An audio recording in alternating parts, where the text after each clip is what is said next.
So that pay it forward, I really like that, and it's something which kind of a lot of people like the idea of doing, but they're not quite sure how to do it, or what advice would you give to somebody who wants to kind of sort of like do that, and what would you say that they'd potentially get out of it? What's the return?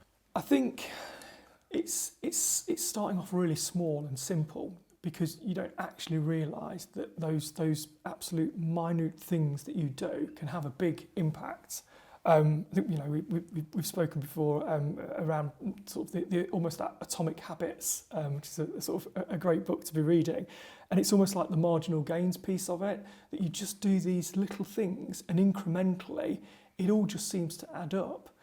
And then I think that behaviour breeds behaviour as well. People see that actually, sometimes you hear these really big grandiose gestures, and that's great and they're important. We want to change the world, but actually sometimes just having a conversation with a young person actually can change their world. So I think just taking a moment and going, what's the one small thing that I could do today that might make that difference for somebody tomorrow? Doesn't have to be a big gesture. I think for me the most important thing around that is time. That's the biggest thing that you can give somebody, just a piece of your time. So I'm a great believer in that, whether it's just doing some voluntary work, supporting a young person, or just, as you know, through the work of the Careers Hub, really trying to make a sort of wholesale difference as well. But it all starts off with an idea.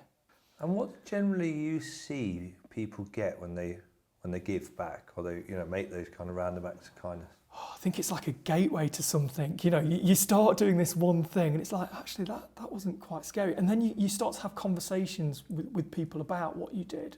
Maybe it's about that trepidation. Maybe it's about that fear of failure.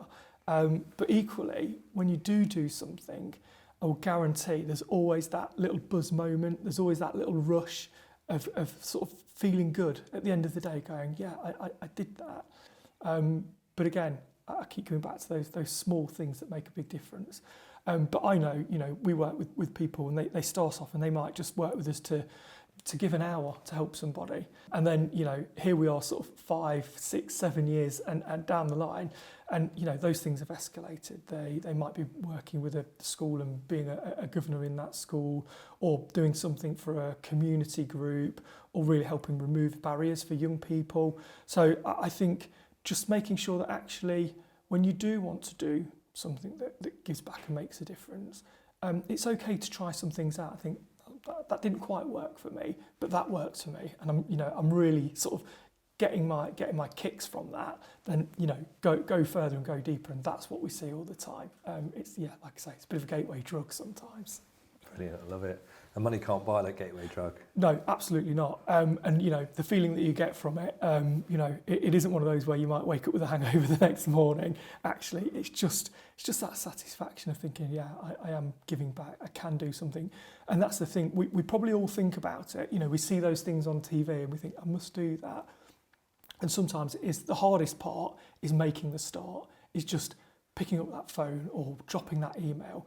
But if you can find 5 minutes in a day to send an email, because heaven knows we send thousands every day, just send that one email and see what happens, because that could really change the world for you and for other people as well.